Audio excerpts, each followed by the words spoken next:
Bismillahirrahmanirrahim. Assalamualaikum warahmatullahi wabarakatuh. Inilah highlight inti dari video kali ini. Allahumma sholli ala sayyidina Muhammad. Alhamdulillahirabbil alamin. Pak Ustadz kunjungi rumahnya gitu ya. Setelah diajak ngobrol, berdoa, terus sembuh.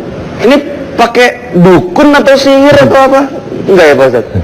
Enggak lah. Ya kan siapa tahu menimbulkan pertanyaan ya Pak ya. Iya, karena jawabannya satu. Selama ini saya nggak pernah punya ilmu, jadi bingung gitu. Kalau ada orang itu bilang itu sihir, lah orang ini ketemu sama saya itu enggak. Kok dia sendiri bisa bilang sihir namanya? Oh ini Ustadz Danu pakai jin. Dia sendiri belum pernah ketemu sama saya, kan gitu. Kok bisa bilang pakai jin, dari mana? Wong saya sendiri, saya memberikan solusi ini Islami, kan gitu ya. Jadi ada kesalahan-kesalahan dari perbuatan itu saya berikan agar dipahami bahwa kesalahannya di sini, kan gitu ya. Sama seperti seorang muslim belum sholat, ya haruslah sholat, kan gitu ya. Itu dia. Itu jalannya, kembali ke jalan Allah. Kok dibilang pakai jin, bingung sama sekali. Jadi sebenarnya ada sesuatu hal, ini bisa saya sampaikan kepada saudara-saudara kita yang berpikirannya itu melenceng-melenceng gitu saya. Kalau mamanya saya hanya mudah-mudahan Allah memberikan kesembuhan, kan Mas Bayu kan sering gitu. Iya. Amin, kan gitu semuanya kita gitu. Kita amin. Kalau kita berdoanya kepada Allah, mudah-mudahan Allah memberikan kesembuhan, kan kepada Allah nih ceritanya. Iya. Betul kan? Iya betul. Kalau kita kemudian amin, kemudian jamaah atau yang penelpon itu alhamdulillah sembuh, itu kan dari Allah sebenarnya, bukan dari kita, betul nggak? Betul. Satu itu dari Allah. Betul. Kemudian kalau ada seseorang, siapapun yang merasa dirinya itu pandai, kemudian dia bilang Ustadz Danu pakai jin, dia menyamakan Allah itu dengan jin berarti. Dan orang ini benar-benar dilaknat nanti sama Allah Ta'ala. Benar, makanya kalau saya boleh cerita, ayolah kita berpikir normal, jangan aneh-aneh kan gitu ya. Saya bakar temannya nggak pernah, kan gitu ya. Mandi tengah malam hanya hari-hari tertentu itu pernah, tapi pakai kembang nggak pernah, kan gitu ya. Jadi sesuatu yang insya Allah yang aneh-aneh itu saya nggak pernah gitu. Jadi hanya baca Quran, mengamalkan ayat per ayat, mengamalkan itu saya lakukan ayat ini saya. Jadi nggak pernah saya bersinggungan dengan jin. Saya itu lihat pocongan aja takut, kan gitu ya. Jadi mohonlah ini saudara-saudaraku yang kadang-kadang itu punya pikiran yang aneh-aneh, ayo kembali ke jalan Allah, mumpung Ramadan ya.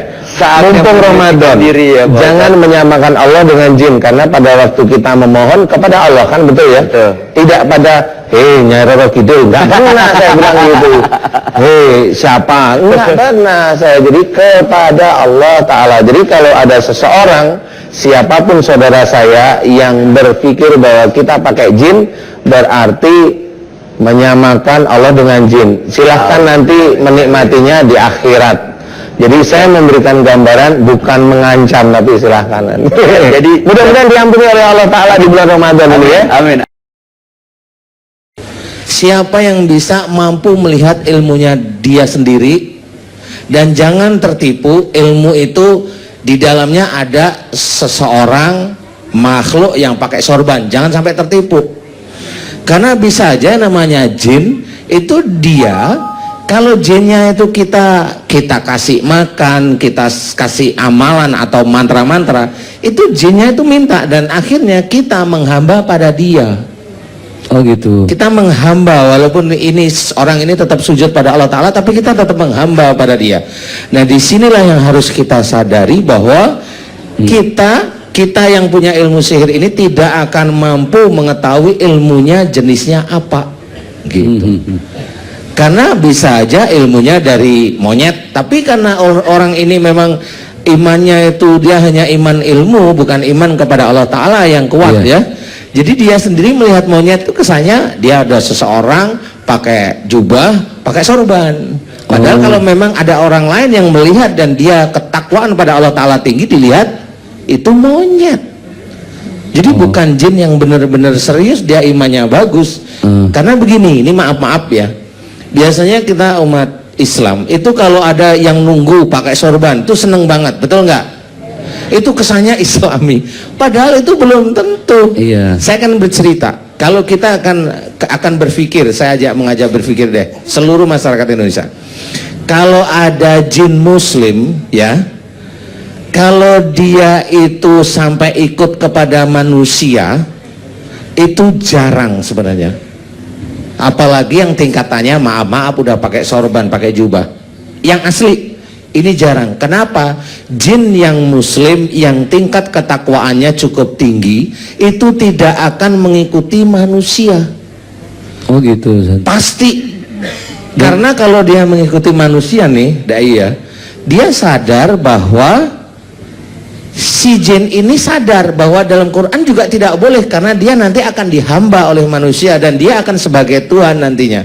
Dan ini dia sadar sehingga dia tidak masuk ke dalam tubuh manusia. Iya. Sehingga dia hanya cuma biasanya sih maaf ya ada di masjid, dia hanya cuma kalau waktu senggang dia berzikir, kemudian dia sholat pada waktu imamnya sudah mulai sholat, itu mirip seperti itu. Dia tidak akan masuk ke tubuh manusia. Karena apa?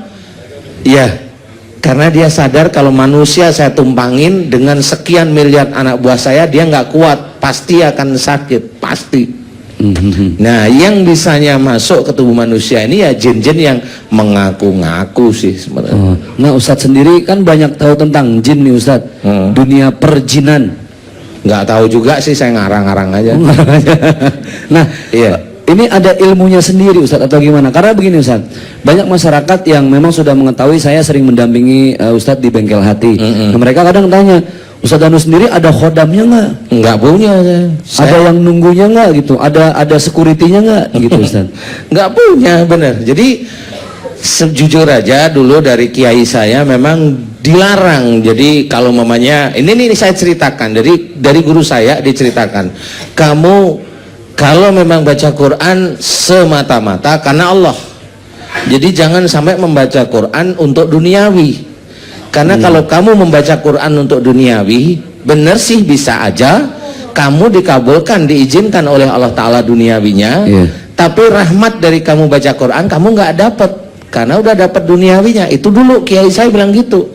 Makanya dari dulu saya juga kalau baca Quran niatnya Allah Ta'ala, jadi nggak punya saya pingin kebal, insya Allah nggak ada. Saya pingin yang nunggu ini sekitar 1,5 juta jin, nggak ada.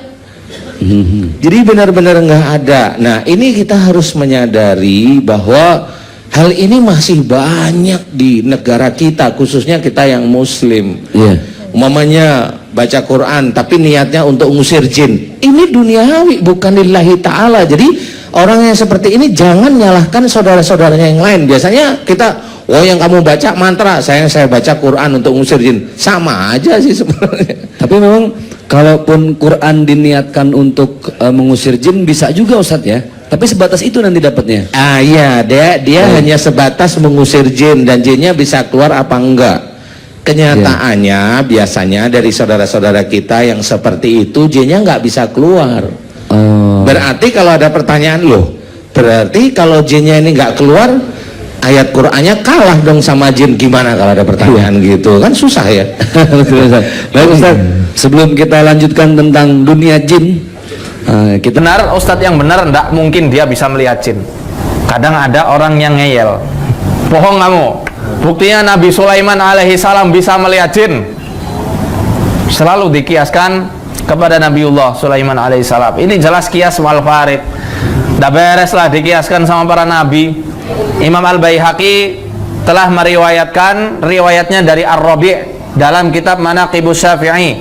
Beliau mengatakan, sami'tu asy-Syafi'i yaqul, Ar-Rabi' pernah mendengar bahwasanya Imam Asy-Syafi'i rahimahullah berkata, man za'ama annahu ra'al jinna abtalna syahadatahu illa an yakuna nabiyyan. Barang siapa yang mengaku-ngaku bisa melihat jin, kami batalkan syahadahnya, kami batalkan persaksiannya, kecuali dia itu adalah seorang nabi. Jelas ya, Nabi Sulaiman nabi bukan? Nabi, dibatalkan enggak? Tidak. Lah ente siapa itu kan? Yang ngomong bukan saya, yang ngomong Imam Asy-Syafi'i. 22 Al-Jinn ayat yang ke-6, wa annahu kana rijalun minal insi ya'udzuuna birijalin minal jinni fazaduhum rahaqa. Ya, Masya Allah. Sungguh ada sementara kalangan manusia yang berkolaborasi minta bantuan kepada jin dalam mengentaskan persoalannya, namun ternyata jin itu tidak membawa solusi melainkan hanya kesengsaraan semata. Ingat betul ini ya, kalau ada orang berinteraksi dengan jin minta bantuan dalam kehidupannya, awas, kata Quran, perhatikan betul, kata Quran, jin itu tidak akan memberikan solusi, hanya mengundang masalah. Bahkan banyak, mohon maaf saya bahasakan di Indonesia ini, kiai dan ustaz itu dukun, gelarnya kiai dan ustaz, tapi sayangnya mereka menunggangi itu, dasarnya bukan. Mereka masih interaksi sama jin, mereka masih menggunakan hal-hal yang diharamkan dalam agama. Nanti akan ada bahasan kita insya Allah ke depannya. Lalu ada seorang kiai atau ustaz menuntun atau mengobatin orang yang kena santet dengan cara syar'i. Cuma satu caranya, ruqyah syar'iyah namanya. Ruqyah ini membacakan bacaan syariah dengan syariat, sesuai dengan syariat, maksudnya mengikuti ayat-ayat Al-Quran. Karena kalau orang baca sembarangan juga namanya ruqyah, tapi tidak syar'i, makanya dikatakan ruqyah syariah. Ruqyah bacaan yang ikuti dengan sesuai dengan syariat Al-Quran dan Sunnah. Kalau tuntunannya ruqyah, dibacain ayat ruqyah, membaca Al-Fatihah, membaca ayat kursi, baca Al-Ikhlas, Al-Falaq, An-Nas, beberapa surah tentang Nabi Musa dengan Fir'aun, lalu ditiupkan ke badan orang yang sedang kena sihir, maka itu syar'i, tidak ada masalah. Kan itu menggunakan tuntunan Nabi SAW, daun bidara yang dihancurin, ya, daun bidara ini kalau Indonesia bilang apa namanya, apel India, pohon apel India, diambil daunnya itu lembar, kemudian dihancurin, ya, kalau kita sekarang bisa di blender, dicemplungin di air, diruqyah, airnya boleh diminum, boleh dipakai mandi, gitu kan. Ini juga bisa menggunakan minyak zaitun, minyak habas sauda yang diruqyah, itu juga bisa, ya, kalau caranya sesuai dengan syar'i, dia membacakan ayat-ayat saja sesuai tuntunan Nabi SAW, maka tidak ada masalah. Tapi kalau dia pakai sihir juga, banyak orang begitu, kiai atau ustaz tapi pakai mantra-mantra juga, dia juga pakai jin dengan alasan dia menggunakan jin muslim. Nggak boleh Bapak Ibu sekalian, tidak boleh berteman, menikah, ngobrol sama jin, haram. Apapun alasannya, ini untuk khadam saya lah dan seterusnya, tidak perlu, kita nggak butuh khadam. Khadam itu ada dari manusia, orang yang mau kerja kita panggil, itu boleh, kita bayar gaji. Jin nggak boleh, karena jin yang sudah kerjasama sama manusia itu golongan fasik dan kafir, pasti mereka punya konsekuensi, mereka punya permintaan-permintaan kesyirikan. Sebagai penutup video ini, saya sampaikan bahwa tujuan saya membuat konten atau unggahan ini adalah untuk membunuh lupa, karena saya sudah tua, biar ada kegiatan, tidak pikun, ya ini usaha saya agar Allah memberikan mudah-mudahan ketenangan jiwa, panjang umur, dan bisa beribadah, dan terutama juga bisa berguna bagi orang lain. Yang kedua, akan meninggalkan jejak digital, yaitu mudah-mudahan saya memiliki amal jariah melalui ilmu ini, ya, sehingga ini bisa bermanfaat walaupun saya sudah meninggal, masih bisa dimanfaatkan oleh orang-orang yang membutuhkan. Yang ketiga, yaitu saya bertujuan meningkatkan keimanan kepada anak cucu saya, dan juga jangan sampai kejadian yang jelek ini terjadi lagi pada orang lain, sehingga kita ambil hikmah dari kejadian yang sudah ada, orang lain akan mendapat pengalaman dan tidak terjebak dengan hal-hal yang tidak baik.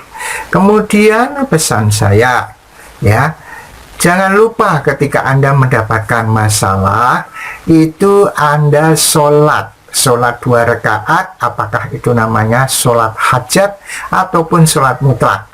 Kemudian Anda berdoa setelah sholat, ya, doa itu disertai mungkin dengan sholawat, dengan ini mendengarkan video ini, kemudian Anda berikhtiar dan bersabar, ya. Yang terakhir, ya, saya doakan mudah-mudahan Anda, keluarga Anda, kita semua diberikan keberkahan, diberikan rezeki yang halal dan berlimpah dan bisa membantu orang lain. Kemudian disclaimer-nya bahwa mungkin dalam video ini ada kesamaan ide. Ya, kalau itu baik, alhamdulillah. Kalau tidak baik, saya mohon maaf. Ya, kemudian yang kedua, saya bukan ahli apapun dan bukan kiai. Jadi mungkin saja banyak yang keliru. Kalau ada yang baik, itu datang dari Allah. Kalau ada yang tidak baik, itu kebodohan saya, maka saya mohon maaf sebesar-besarnya. Yang ketiga, mungkin judul, gambar, dan captionnya mungkin berbeda dengan apa yang terkandung di dalam isinya. Saya mohon maaf. Mungkin saya hilaf, atau mungkin saya sengaja karena itu untuk daya tarik. Ya, mudah-mudahan Anda memaklumi. Yang keempat, bahwa unggahan ini terutama adalah untuk anak cucu saya, famili saya, keluarga saya. Tetapi manakala ada dari di luar keluarga saya yang kemudian berminat, tertarik, dan digerakkan oleh Allah masuk di channel saya, dan Anda merasa dapat manfaat, alhamdulillah, silahkan dan terima kasih atas perhatian Anda. Kemudian yang kelima, itu adalah pendapat pribadi mungkin ya.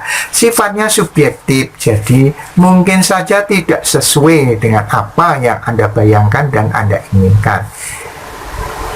Itu semua mungkin salah saya dan saya mohon maaf sebesar-besarnya.